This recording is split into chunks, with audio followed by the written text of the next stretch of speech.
Good morning everyone. जैसा कि हम लोग का 1 बाय 1 टॉपिक चल रहा था, तो आज मैं न्यू टॉपिक लाती हूँ ब्लड वाला। जैसे हार्ट हो गया था बट ब्लड आई थिंक नहीं हुआ था, तो मैं ब्लड में थोड़ा बता देती हूँ आपको कि हमारा न्यू टॉपिक ब्लड है और ब्लड से रिलेटेड ही हम लोग सारे इसमें स्टडीज़ करेंगे और जो भी आगे की है वो हम सब लोग इसमें बात करते हैं। ठीक है, तो इसमें हम लोग जानेंगे ब्लड क्या है, ब्लड कैसे प्रोसेस करता है, ब्लड किस तरह वर्क करेगा। ठीक है, हम 1 बाय 1 एक एक करके हर चीज़ समझते हैं। ठीक है। The fluid that circulates in the principal vascular system of human beings and other vertebrates in humans consist of plasma in which the red blood cells, white blood cells and platelets are suspended। तो इससे हम लोग को ये समझ में आया है कि एवरी वर्टिब्रेट्स में क्या है, ब्लड होता है। ह्यूमन बींग्स में सब पे ब्लड पाया जाता है। ठीक है, अब ब्लड में कैसी क्या चीज़ें, तो उसमें हम लोग वाइट रेड ब्लड सेल्स होंगे। ठीक है, और वाइट ब्लड सेल्स होंगे और प्लेटलेट्स होंगे। इनके बारे में भी डिस्कस करेंगे कि क्या क्या चीज़ें कैसे होती हैं। ठीक है, और नेक्स्ट हमारा जैसे इसी में चलता है the red liquid that is sent around the body by the heart and carries oxygen and important substance to organs and tissues and removes waste products. जो हमारी इंपॉर्टेंट चीज़ होंगी वो हमें क्या करेगी, ऑक्सीजन हो गया, हार्ट पे आके जैसे जा रहा है तो ब्लड क्या होगा, सर्कुलेट होगा, किस तरह पूरा अराउंड करेगा। ठीक है, और जो ऑर्गन्स है, टिश्यूज़ है, उनको ब्लड पहुंचाएगा। ठीक है, उनको ब्लड क्या करेगा, कैरीज करवाएगा, पहुंचाएगा, ट्रांसपोर्ट जिसे कहते हैं। ठीक है, एंड रिमूव्स वेस्ट प्रोडक्ट, और जितने वेस्ट प्रोडक्ट होंगे वो क्या हो जाएंगे, बाहर चल जाएंगे। जैसे ये डिफिनेशन होगी, मैं आपको थोड़ा हिंदी में समझा देती हूँ। जैसे कि रुधिर एक जो होता है लाल वाहक संयोजी ऊतक होता है। आप इससे बोल सकते हो रुधिर एक तरल संयोजी ऊतक है। मैं यहाँ लाइन लिख देती हूँ। रुधिर एक तरल संयोजी ऊतक है। रुधिर एक तरल संयोजी ऊतक है। संयोजी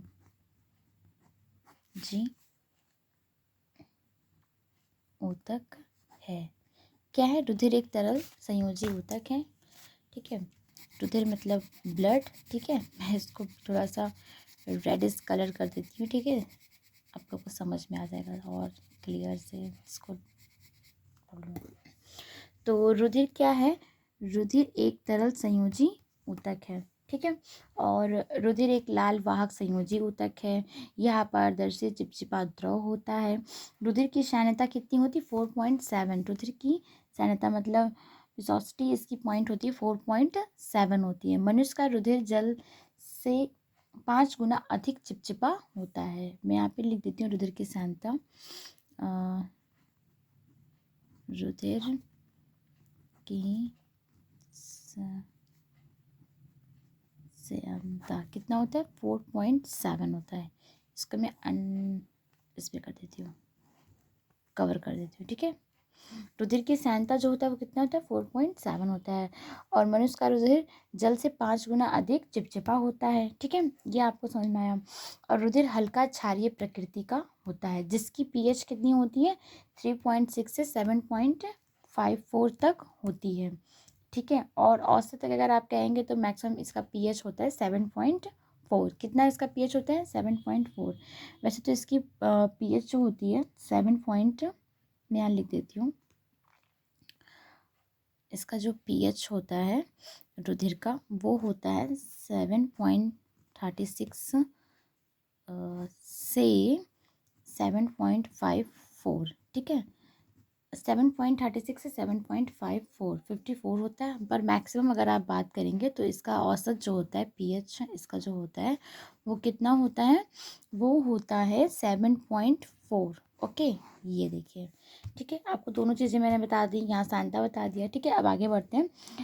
ऑक्सीकृत रुधिर चमकीले लाल रंग का होता है, जबकि अनऑक्सीकृत रुधिर क्या होता है, गुलाबी रंग का होता है। रुधिर संपूर्ण शरीर का लगभग 6 दशमलव नहीं कहते 6 से 10% बनाता है। ठीक है, पूरे संपूर्ण शरीर का 6 से 10% बनाता है। ठीक है, एक वयस्क मनुष्य में लगभग 5 से 8 लीटर रुधिर पाया जाता है, एक वयस्क मनुष्य में। ठीक है, हाँ, और ये बात हो गई। और जैसे कि एक चीज़ और बताते हैं, रुधिर की ये चीज़ें हो गई। मैक्सिमम ये चीज़ें तो इम्पॉर्टेंट ही हैं। और रुधिर मतलब ब्लड होता कैसे, कुछ इसी तरह के मॉलिक्यूल्स होते हैं ब्लड्स के, जैसे मैंने इसलिए फिगर ड्रॉ कर दिया, इसी तरह के ब्लड्स हमारे बॉडी में चलते हैं, बनते रहते हैं, ठीक है, सर्कुलर होते हैं, ठीक है। और जैसे ब्लड्स की बात हो गई, ब्लड्स में एक चीज़ और मैं बताती हूँ आप लोग को, ये 2 टाइप्स के होते हैं, ठीक है। तो ब्लड को जब हम लोग डिवाइड करते हैं तो 2 टाइप्स में, तो यहाँ मैं लिख देती हूँ 2 टाइप्स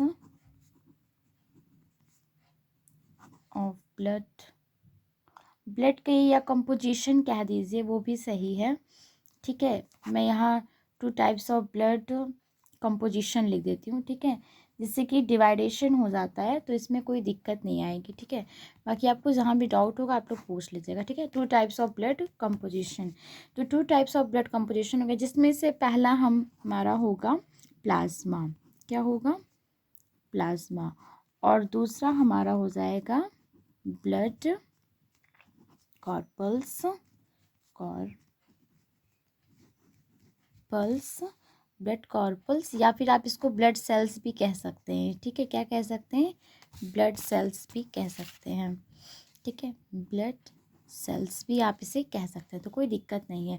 पहला हमारा आएगा प्लाज्मा और दूसरा हमारा आ जाएगा ब्लड कार्पल्स या फिर ब्लड सेल्स। अब बहुत लोग सोच रहे होंगे प्लाज्मा सुना होगा, पर प्लाज्मा की हिंदी अगर पता चल जाए तो हिंदी से और भी ज़्यादा लोग को नॉलेज होगा, तो इसको प्लाज्मा को हम लोग प्लाज्मा ही कहते हैं। देखिए, ये देखिए प्लाज्मा, तो मैं हिंदी में भी लिख दे रही हूँ, ठीक है, आपको दिक्कत ना हो, ठीक है।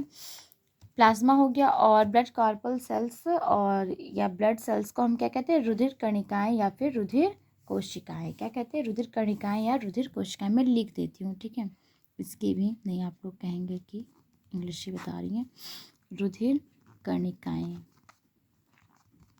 ठीक है, रुधिर कणिकाएं, ठीक है, क्योंकि मातृभाषा हम लोग की हिंदी है, बट स्टडीज़ के लिए क्या होता है, हायर स्टडीज़ में हमें दोनों चीज़ें आनी चाहिए, मिक्स होनी चाहिए, क्योंकि आगे की जो स्टडीज़ होती है उसमें प्रॉब्लम क्रिएट ना हो, इसलिए मैं दोनों लैंग्वेज को लेके एक साथ ही चलती हूँ, ठीक है।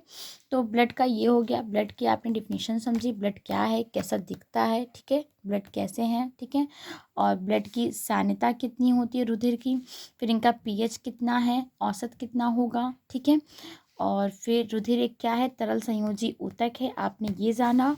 और जब हम लोग रुधिर को कंपोजिशन मतलब डिवाइडेशन करते हैं, रुधिर को भाग में बांटते हैं, तो 2 types of blood composition, 2 types of blood composition, जिसमें से पहला आएगा प्लाज्मा और दूसरा आएगा ब्लड कार्पल्स या फिर ब्लड सेल्स आप कह सकते हो।